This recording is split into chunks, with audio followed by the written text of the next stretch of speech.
आता याच्यामध्ये मी ॲड करते साखर. बस 2 ते 3 वस्तू लागतात, पण ही रेसिपी खूप भन्नाट होते. आता याच्यात मी खरबूजा म्हणजे आपला मस्क मेलन टाकलंय, त्याच्यात साखर टाकलेली आहे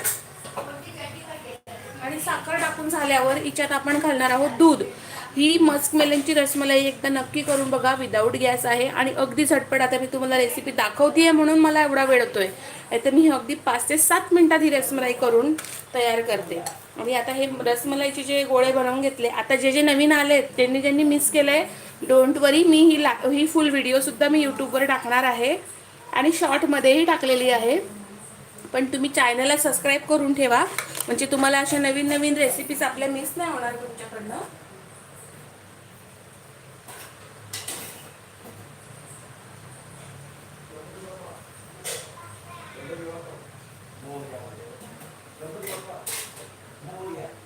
आता काय करायचं, आता याच्यात मी मस्क मेलन आणि साखर टाकलंय